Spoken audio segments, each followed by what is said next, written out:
Back during the last Pokemon Presents, we were given our first look at a new animated spin-off series, Paldean Wins. This was set to be 4 episodes in the same vein as projects of previous years, like Twilight Wings and Hisuian Snow. At a pace of about an episode a month, I unfortunately haven't seen too much discussion toward the second half of the series. Maybe because they released the last episode and some major video game DLC in the same week. Regardless, I remember really enjoying episode 1 when it premiered, so now that I've got the time to watch the entire thing, I can now discover whether or not it's become this year's overlooked classic for the franchise. My name is GatorX, and join me as I follow the breeze and review Pokemon Paldean Wins.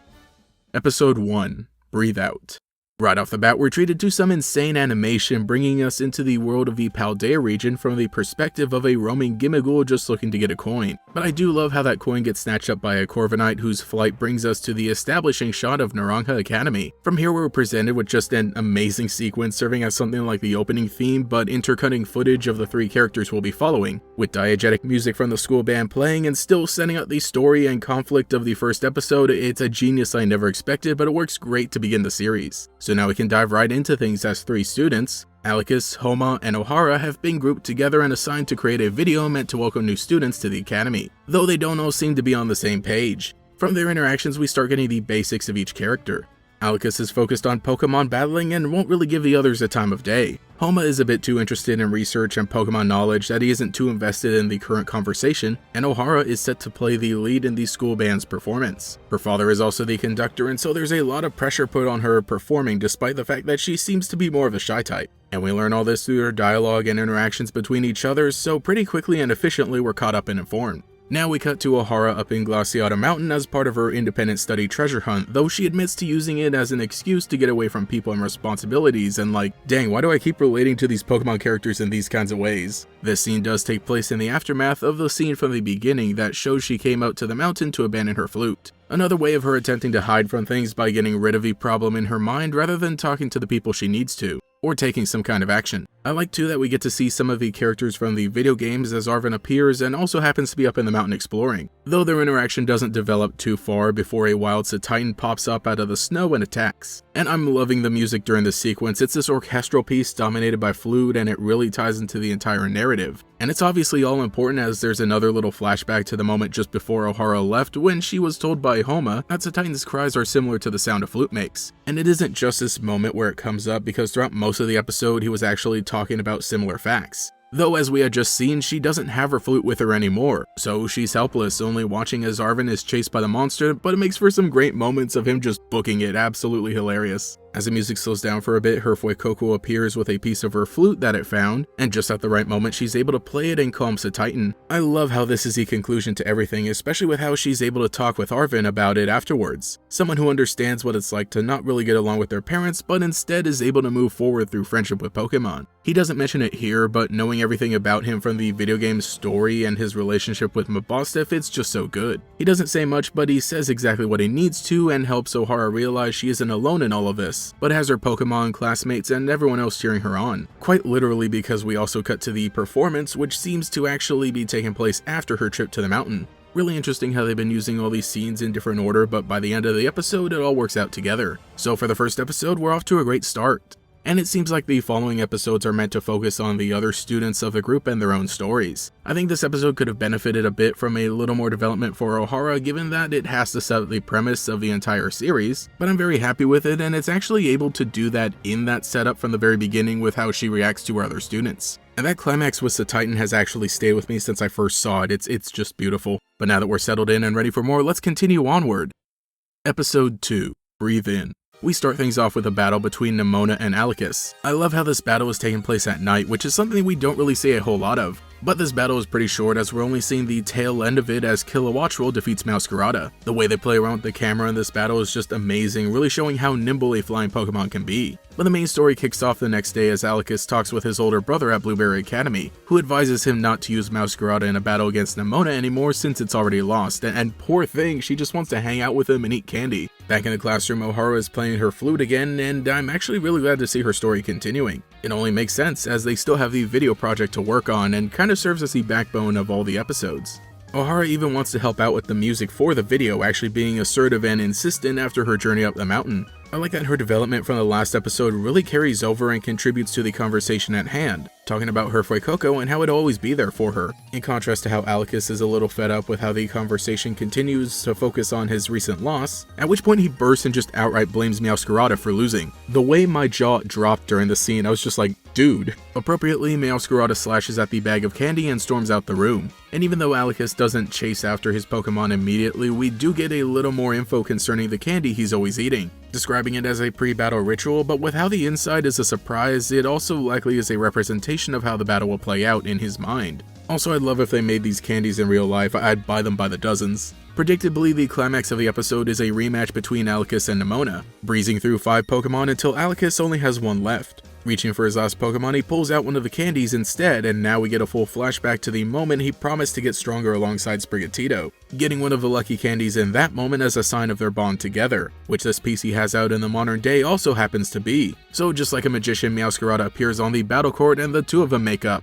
And then of course Meowscarada just takes some of the candy. It's kind of a lighthearted moment, but it's still pretty impactful. Yeah, I really like how it played out. Again, I think it was predictable, but with how the episode has gone up until now, it was a great showcase of the friendship between a trainer and their Pokemon being tested by factors like this. Nemona doesn't seem to mind if there's a brief interruption. I like that she could tell exactly what was going on between the two of them, and how despite anything they meant a lot to each other. So the battle continues with Meowscarada facing off against Tauros. They both terrestrialize, and it really makes sense why both of these battles have been set at night, because it really makes the terrestrialization effect pop off in the animation. I'm also a fan of how Meowscarada takes a close combat to the face, which would normally have knocked it out, but Homa's sideline commentary contextualizes it as one of those affection bonuses where your Pokemon hangs on with 1 HP, so that their trainer wouldn't feel sad. I think that was really appropriate to use here, though the episode concludes before we really get to see who wins the battle, but that's fine, because both Alicus and Meowscarada are at the point where that really doesn't matter. A beautiful ending that puts us halfway through the series, but things are looking pretty good. Episode 3. Take a breath. So this episode gives us the answer to who won the last battle, and yeah, it was Nemona. We're given this context as Homa pitches it to the new club, but his article idea is rejected. Back in the classroom, Alicus isn't too bothered by the loss, and even comes back to apologize for lashing out at Ohara the other day. Again, I'm loving how these episodes allow each character to have their own struggles to deal with, but get that time to interact with each other and continue growing as friends. Though as the two of them are really on the same page when it comes to the video project, Homa still hasn't had his time to grow, and so he's feeling left out. He suggests the idea of getting Team Star to appear in their video to help it pop, having ulterior motives to give him the edge in the news club as well. But honestly, a great idea to bring the nerd boy into a group of troublemakers. Bro is out of his element. After snooping around the Starmobile, he comes face to face with Aerie, the leader of the CAF squad. Under the guise of him wanting to join, we really get to see her shine as one of the leaders, being so welcoming, kind, and enthusiastic, but still putting him through the ringer with all the intense physical activities she suggests they train with. Quaxley really gets into it, even evolving after all the training. That's actually a nice little detail that Quaxley benefited from this, because it does eventually become a fighting type. There isn't too much time to celebrate as Revavroom and the Team Starmobile get loose. With some quick thinking, Aerie leaps into action, giving Revavroom a Lumberry to cure its confusion and helping it calm down. She even helps Homa stand up as he's still on the ground. Great to really see her acting as a leader and caring for everyone, doing everything she can to look out for them, which is what they all really wanted in the first place. I think this works as it is media coming out months after the release of the game, because by now we know that Team Star weren't the real bad guys.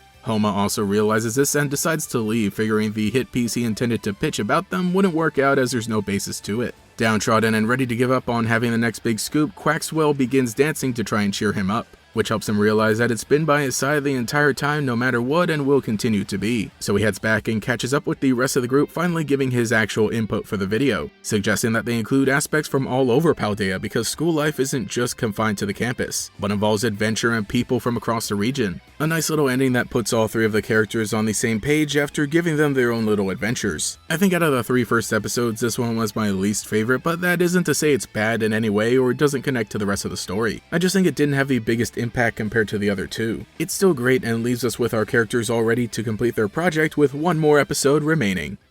Episode 4. Breathe Together.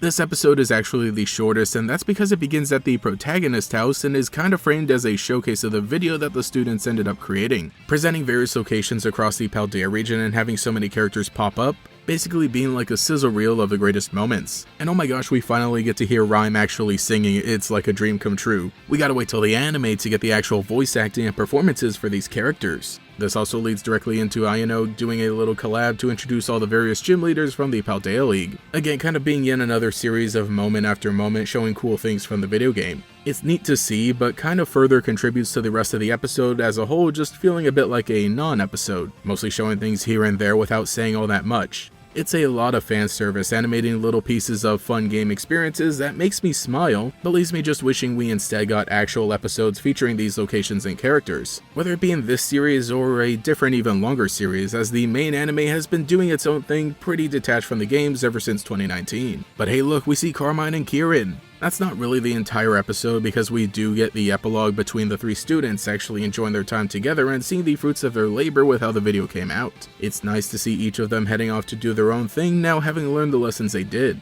the new perspectives they have on their hobbies, dreams, and lives, carrying them to even more. And that's basically it. Most of the content was in the first 3 episodes, and this one serves to cap everything off. But altogether, I think it made for a great series. I love the format of it, focusing on these 3 characters and giving them each their own stories that all tied together. I'm glad it didn't feel too much like an anthology that kept them all separate, but rather more like how things would go in this type of group assignment setting. The core episodes pretty perfectly brought in the elements from the video game while creating their own narrative and scenarios. I'm not going to say that, oh, this should have been a full-on show with more episodes, because I feel like that sentiment really just goes for just about every anime spin-off we've been getting for Pokemon. But like I said, the final episode felt a little grating with how it was just showing a bunch of stuff really quickly, making it feel like some missed opportunities. Otherwise, when it comes to focusing on these 3 characters that we did meet, I think that time was used pretty effectively, and by the end of it, I was really happy with how it was all presented. All in all, I feel like it really enhanced the world of Scarlet and Violet and really makes me want to spend more time in Paldea, despite the fact that I haven't set foot there too much with the recent DLC. Paldean Winds was truly another home run for Pokemon spin-off anime, and I hope we don't end up sleeping on it as a community now that it's finished. The animation was great as always, the characters were fun and I felt more attached to them even though they're brand new one-off characters, and the music just really ties everything together, some great use of it throughout. So let me know what you thought about the series in the comments below. Which episode was your favorite, which brand new character did you enjoy the most, and which character from the video games were you happy to see? Anyway, I'm off to wherever the wind blows next.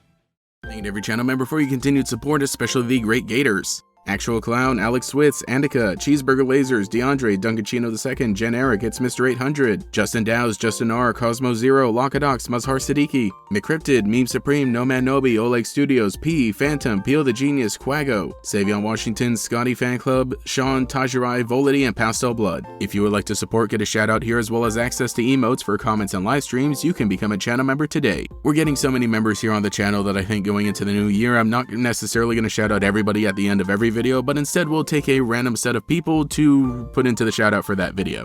And that will also definitely include anyone who's joined as a new member for that week. Though don't worry, I'll definitely be working on some additional perks that will just kind of beef everything up, so stay tuned for that. But anyway, you can also follow me on Twitter for more memes and Twitch for more streams. Anyway, this is GatorX, and I'll catch you all later.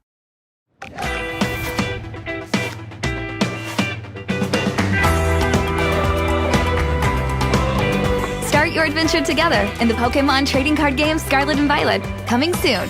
Products sold separately, cards vary by pack.